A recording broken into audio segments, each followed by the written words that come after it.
Welcome everyone to this behind the scenes video. We're setting up for the second shoot of the day.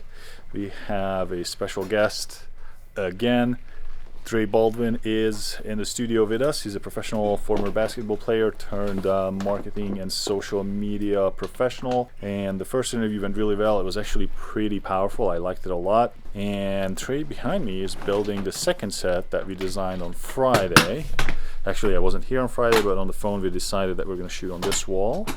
And what we're doing is we're setting up a 600X with the lantern. We're going to have this PT2C tube that's just a vertical light to give fill.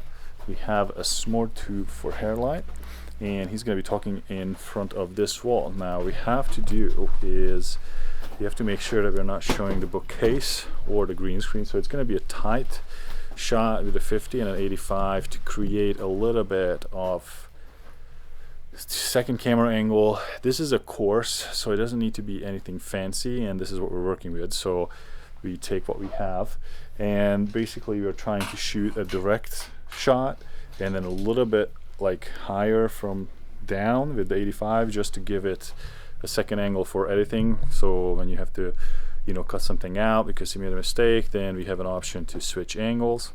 And we're also going to project from up here, which I know it's hard to see, but we have some rails up there, and there's already a clamp on there that we're going to add a spotlight. I think we're going with some vertical lines with the gobo. We're all shooting the usual set, so we've got multiple A7S3s set up on tripods with time code, and kind of cool sync Trekkie for audio with the MK2 Sennheiser mic, which is pretty standard. I use it pretty much on every shoot. I'm not entirely sure how long we're gonna run today, but we're planning on recording 3 individual courses with him, so that's what he prepared for. No script, no teleprompter, no slides. He knows what he's talking about. So 3 courses, and we have 2.5 days to shoot it. Plus, we are going to shoot a Sales Gravy podcast episode with Baldwin Jr. So I'm gonna build that set probably tomorrow. I'll show you guys how these interviews went and what we ended up with. Like you participated in any This is the setup that came up with. Like tournaments and stuff like that? We got the 2 cameras over there. They're really close because we're only using that one wall. We got, I'm doing BTS. AAU, but they have like shooting with the 600X in the tournaments, like in one tube to fill. But we still want some contrast on the left, which is his right. And then we have the spotlight. I know it's hard to see, but it's up there. It's doing that on the back wall. So this is what we're doing, and I'm going to go and show you guys the angles. Why are we even doing this course? We're doing this course because you only get one body. What you do with your body, for your body, and to your body determines what you can do, what you can't do, how you're going to perform in every aspect of your life, including your business, including your career. So we need to make sure your body is being taken care of, even though you may think it to be secondary or tertiary when it comes to the priorities of what you're doing right now in your life. This is our second set for this shoot with Baldwin. His branding is Work on Your Game, which is why we have that board over there. So I'm going to break down how this scene came together and what was my thinking process on how I wanted this to be built. So we wanted to have him sitting on the couch, and we pulled the couch out so it's not straight against the wall because I wanted some separation. And then obviously we have the board that JP made on chalk, real chalk. We have an MRN PT2C tube as hair light on top that's boomed in from this side. This is literally just right on top of his head. We have 2 spotlights spilling these red dots on the back wall.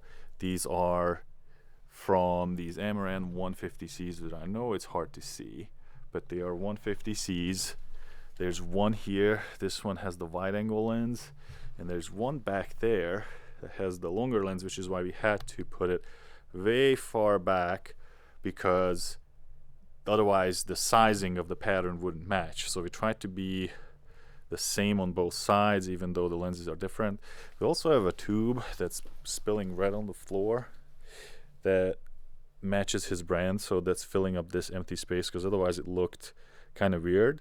And this board is lit with another spotlight that's right there. That's literally just a snoot to give a little bit of pop on this. We're obviously not using the rest of the studio. This is a custom built set. So the main light is this 600 Pro X with the lantern 90, 5600 Kelvin, 33%. I have a fill light, another PT2C doing 5600 Kelvin, roughly 80%. That's because we wanted to fill some shadows on his chin. And we have two cameras running, this one here and that one over there. We're not running the slider, it's just acting as a tripod at the moment. Both A7S3s running tentacle sync time codes, and this is a 24/7 on 35. That's our wide shot, and this is the 85/1.8 that's being shot at 2. So there's a one-stop difference, which is compensated by ISO. And the reason why I do this is, here are my director's monitors that are just Ninja 5s. So this is our wide angle right here. And if I go and just put it to 1:1, which is essentially a 1080 crop. So on a 1080 timeline, this would be what you see if you crop it to 100%. So this gives us two angles. We have the super wide and we have a normal tight shot, which both looks pretty good. I'm gonna put in some footage so you guys can see. And then this is our side angle, which is just a little bit like high, but then if I crop into 1:1, it is really, really tight. So his head fills up most of the space. So I'll show you that in a second too. And then up here I'm running tentacle sync audio on the lav. This is what he's wearing when we're recording, and I just want to make sure that it still records. It's not really necessary because usually there are no issues, but I like to see the levels and the fact that it's actually still recording. So other than that, there is not much to this setup. Try to keep it as minimal as possible with gear, even though it looks kind of crazy with all this other stuff being here, but none of that is actually doing anything. That's for just the broadcast stuff. And because his brand is not related to the company brand, we don't want to show any of the stuff that's like on the shelves and stuff. So we had to find angles that work, kind of like how yesterday's shoot was exclusively on this wall and it was not showing the bookshelf. This one has to be the same, and this is because it's the second course.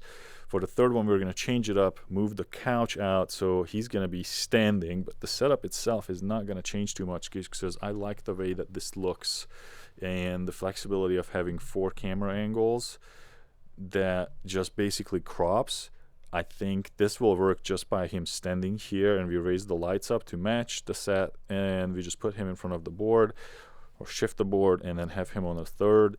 We're going to do this after lunch, so there is a little bit of time to figure this out, but I also have to dump all the cameras and get the new cards ready for the second part of this shoot.